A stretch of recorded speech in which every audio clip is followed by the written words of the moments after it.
Thank you, Zina. Thank you, Jacques. Jacques, obviously, I think you spoke before quite a bit about mixing it up, and this is obviously another chance for some players to get a bit of game time on their legs. What exactly are you expecting from Argentina in this game? I know you always want to win, and we've heard a lot about, like I say, about the game time that's needed. What are you expecting for Argentina, and how do you hope your team response will be? Sorry, Jan, expecting from them in terms from a selection point of view or rugby point of view? No, from opposition, from a game point of view. Okay. Yes, now I expect pretty much what we got at Ellis Park, but probably just times 10. In terms of the intensity and the emotion, that's what we expect. I said to the players yesterday that I think if we can think back at France against in Marseille, I think that's the hostility you'll probably feel on the weekend. So it's actually, I think, for this group, it's a great preparation for a World Cup. Probably it will be that hostile, that pressure environment for the players. So it's a great, I think it's a great opportunity for us to get a little bit of that. I think it's going to be it's going to be hectic in there. Last year it was, and I think even it depends on who they select, but I know Creevy is on 99 tests, and he will be the first Argentinian to get to a century. So if he is selected, there will be lots of emotions. Thanks, Zina. Hi, Jacques. Hi, Gerhard. Gerhard for you. Jacques, just in terms of the loose trio there, Deon Fourie starting at open side flank, obviously a big game for him, but also for South, a lot of people still feel he's more of a number 5 lock. He had some good games at blindside last season, but maybe perhaps not quite at that same level this year. What do you want to see from the two of them? No, just what we saw. Obviously, ourselves. Let's start with Deon. I think what Deon gave to us in that this Australian Test match that he played when he came off the bench, I think. I mean, the intensity and what he brought to the Stormers and what he did for us last year on the end of year tour. I think if Deon brings that, we will be happy, and obviously that's why we select him, to bring the Deon Fourie part that we see week in, week out. And then in terms of South, yes, I mean, if you think about, I hear you in terms of South has only played one game for us, or Franco has only played one game for us this year, and that was the one in New Zealand. And I think we didn't do that.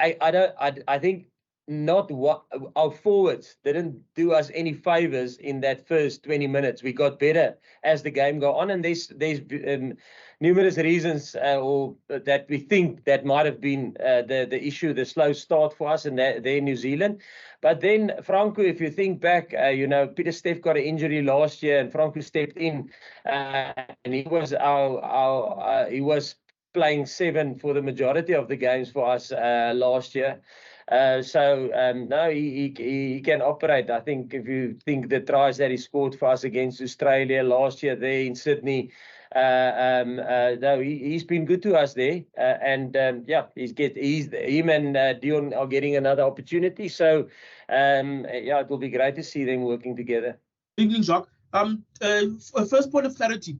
The graphic has Jean Klein and Marvin Orie starting. Yet the release has Luet and Johnson. Which one is which? No, Marvin will be starting. Yeah, Luet this morning, unfortunately, he's a little bit chesty.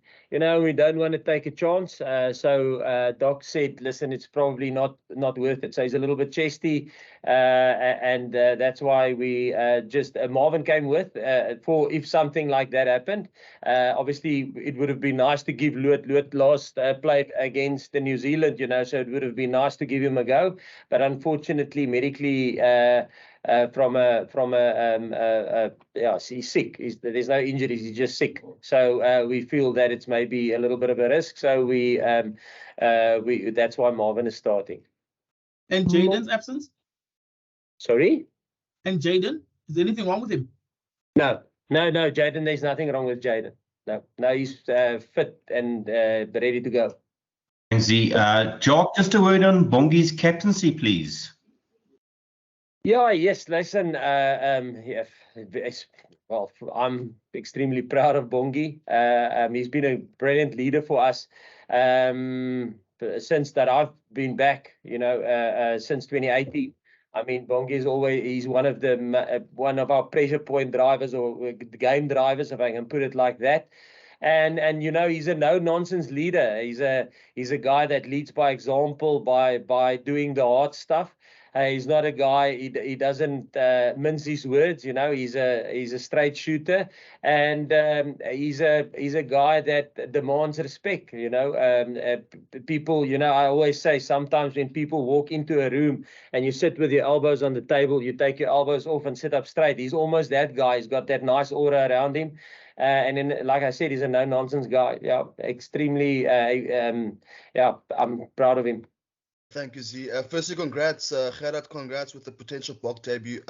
Secondly, Jacques, what will the challenge be for this weekend for the players playing, especially with the core group of senior players staying behind? Last week, you stated the players were given a different challenge with different combinations and having to adapt. I mean, what was the message to the players who travel to Argentina?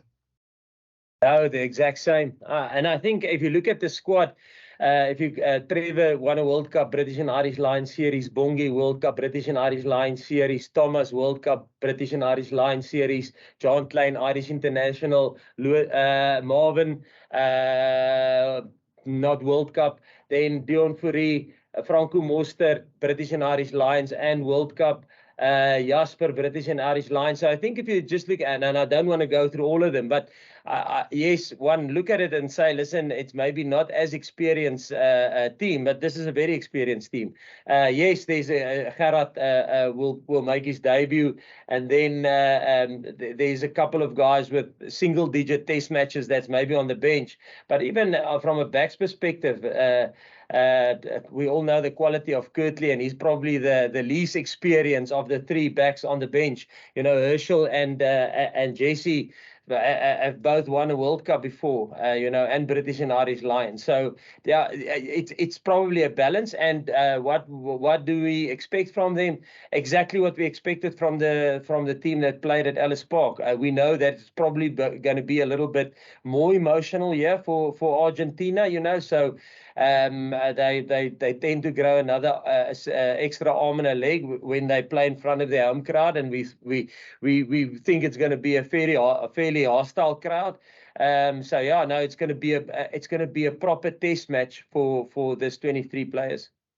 Thank you, Z. Hello, Jacques. Hi, Gerhard. Jacques, just for you, please. Would you say that of the previous three tests, you got in Afrikaans uiteenlopende wedstryde van Argentinië in terms of Argentina, All Blacks and Australia? You got different games from them. Would you say that was the case? And then looking at this last Argentina game, what is it that you would want from those guys who are hopeful to put up their hand for a last chance? Okay, if I understand you correct, the first one is, listen, Argentina gave three different games in the first three test matches of this year. That's what you mean, from an Argentina point of view? Yes, the rugby champs gave you three different games. Yeah, I think if you look at the first game, a similar thing happened to them, what happened to us against New Zealand. I think New Zealand got them in the first, I think it was like 20 or 30-0 after 20 minutes or 30 minutes, So New Zealand got them with an incredibly quick start, like they caught us. And I think it's similar. If you think the majority of the Argentina group also play their rugby in the Northern Hemisphere, where the same as us, So I think they probably went a little bit cold into that first test match, but then they built nicely. I think they actually won the second half, Argentina against New Zealand. And then obviously they had a phenomenal game against Australia. beating them away from home. And then against us, I think we were nicely in control of that game until we got the yellow card, and then we gave them a foothold back into the game. So yeah, I think what do we expect from these guys? Yes, to handle what Argentina will throw at us, and Argentina they will throw emotion, physicality, good set pieces. Don't want to go too much in technical stuff, but I mean, it will be. We know they're a team. They're a physical, hard bunch of guys. So it's going to be a nice, physical, proper test match, and the environment will be fairly hostile. It will be. I mean, just last year the crowd. I mean, it's humming in that stadium, and especially when Argentina gets momentum. Then shirts off and fires in there's flares going off everywhere. Now it will be a pressure cooker of a game, I think. Jacques, with Damien at fullback there now, last season it seemed like you guys had decided that fullback was his best position and were hoping to back him there, and then circumstances happened and he's ended up being more of a fly half pick over the last year and a half. Do you feel that this is sort of his best position, and is that the position you want him to go in from now on? Obviously, Vili's done great in his experience helping Marnie, but do you think that Marnie and Damien will be a great sort of connection there? No, I think firstly in terms of Damien, Damien is a quality rugby player. He can play 10, he can play 12, and he can play 15. It's almost like Frans Steyn back in the day when he was 19 or 20. There's this big debate: was he actually a flyer, or is he actually better at fullback? Is he better at 12? So 2011 World Cup he played 12 fast. 27 World Cup he played 15, and he played flyer for his club. So I think that's literally what Damian Willemse can do. He's a quality rugby player, and wherever you pick him, he will be world class. So I think, and Damian is a type of guy that wherever you need me, wherever the team needs me, not you, but the team, he slots in. If it's fullback, it's fullback. If it's wing, like against Italy last year. Wherever you need me, and I mean, it doesn't matter what position he goes into, he creates magic there. So I won't say for me there's 50. Is it 15? Is it 10? Is it 12? I mean, he's world class. Doesn't matter where you put him, and he's that type of guy that you want on the field, But in saying that, obviously we've got a certain way that we want to do things, and Damien is a guy that slots in wherever the team needs him. But it will be a lekker to see him and Marnie connecting this weekend again, yeah. What do you feel? How do you feel about making your debut? Ja, ek dink is hoe kan ek sê, is nie 'n gevoel wat mens regtig kan beskryf nie. Ek dink dit nog jouself regtig by my ingesak nie, maar ek is baie opgewonde vir die geleentheid en hoop om dit met al twee hande aan te gryp. Jacques, just a follow-up to one of my earlier questions.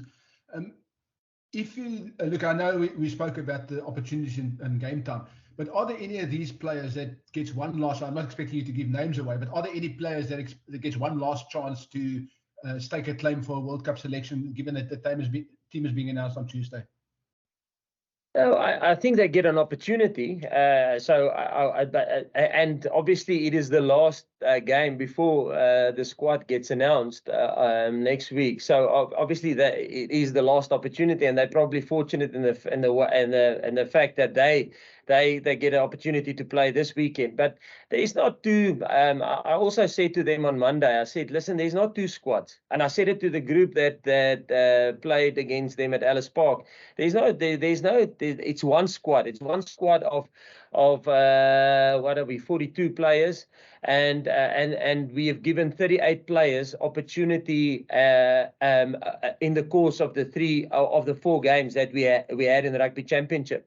And that's so our focus was obviously firstly to win the Rugby Championship, and I think we let ourselves down probably in 20 minutes of the rugby that we played, and that's the first 20 minutes of that All Black game. And probably the lesson out of that is, if you are not on song from minute 1, even going into the World Cup, I mean, 1 20-minute poor or a lack of intent, and you're out of rugby championship. But the other side of it, we wanted to spread the game minutes again.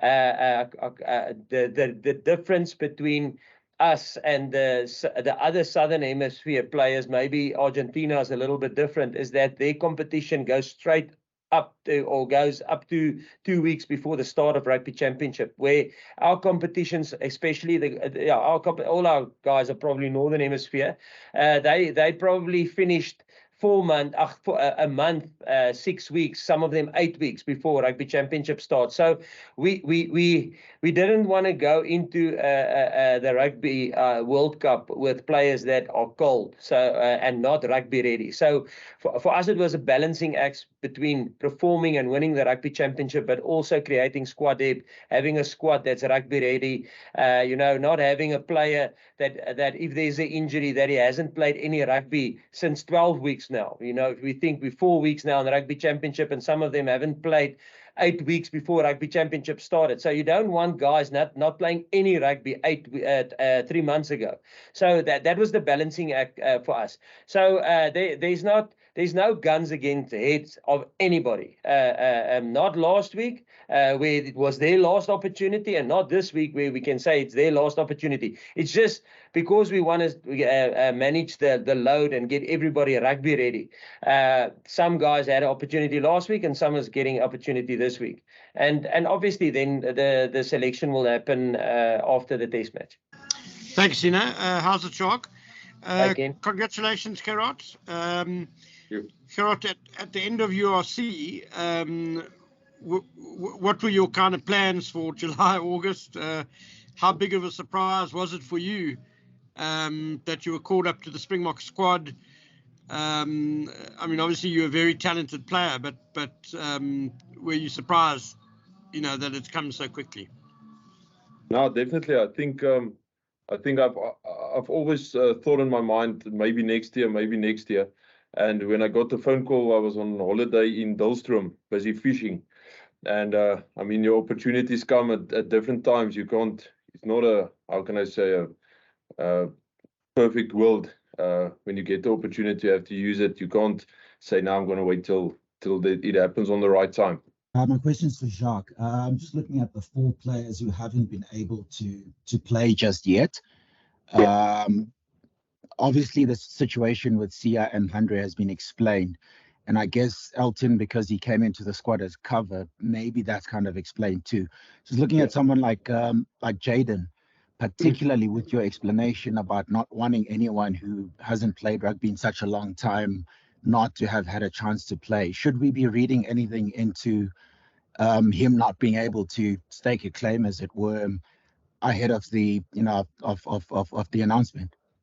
Yeah, no, listen, the thing around Jaden, he probably would have played if it wasn't for the unfortunate family tragedy that happened with their family. But like I said, the plan and how we plotted it out in terms of who's going to play where, when, was explained to the squad when we started, and we said there might be adjustments if there's injuries, there might be adjustments if there's maybe a loss of form or stuff like that.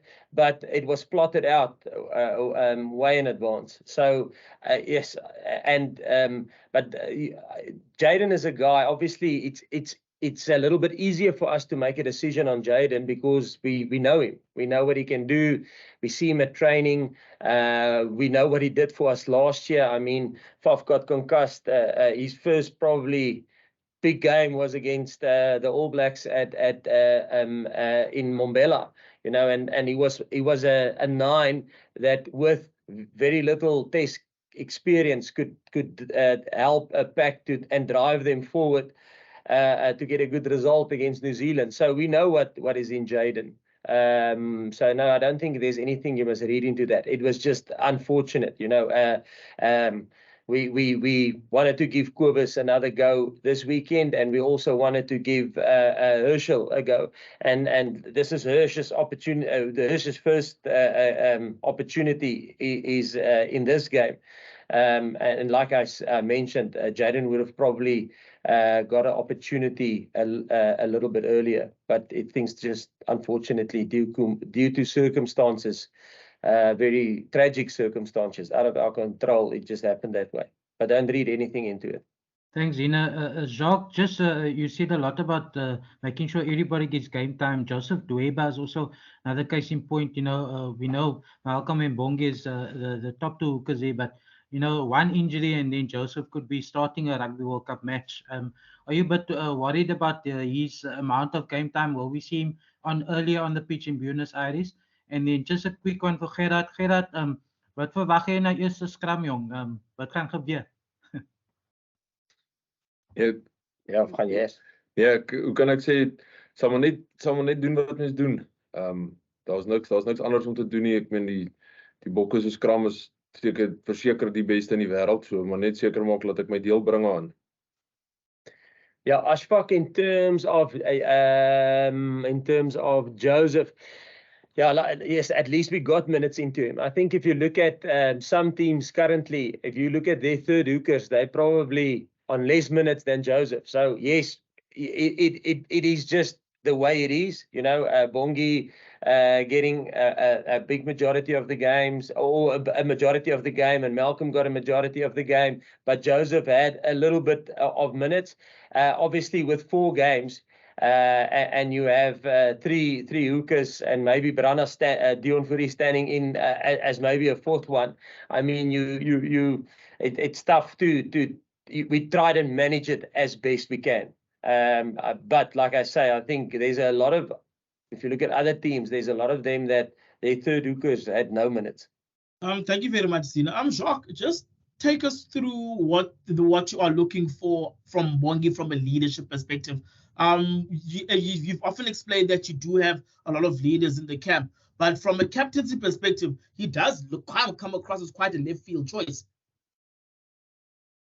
Yes, what I expect from Bongi is so obviously Bongi, as being a hooker, is probably the guy that talks to the ref the majority of the time in terms of scrums and lineouts and set pieces. So I think the way he communicates with referees are exceptional, and that's probably going to be the main thing. I mean, as captain, you want one guy speaking to the referee, and that should be him. And obviously him, like I say, normally other teams as well, when there's any discussion around set pieces or scrums, it's normally the hookers in other teams as well that talk to the referee, because if your captain is CI, he doesn't necessarily understand the ins and outs of the scrum. You know, he's in a scrum, but he doesn't understand what's happening there where it's dark in the middle. So that it's common that hookers talk to referees regarding the scrum, or sometimes it will be one of the props, but it differs from team to team. In our team, it's the hooker. So I think Bongi must do what he normally do when he speaks to the referee, and he will be our voice and communication with the referee, and he does it well. He must just do what he normally does.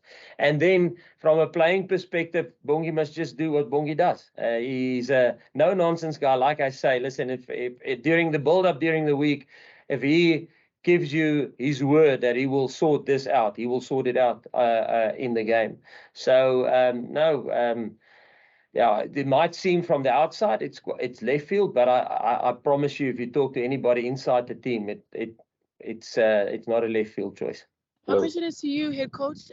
You have spoken about how you want to use the Rugby Championship as a way to get some sort of momentum, some sort of continuity in the team. Do you think that you've achieved that? And do you feel that you're still on the page you wanted to be at this time? After these 3 matches, do you feel the team is where it needs to be in order to defend the title eventually in France?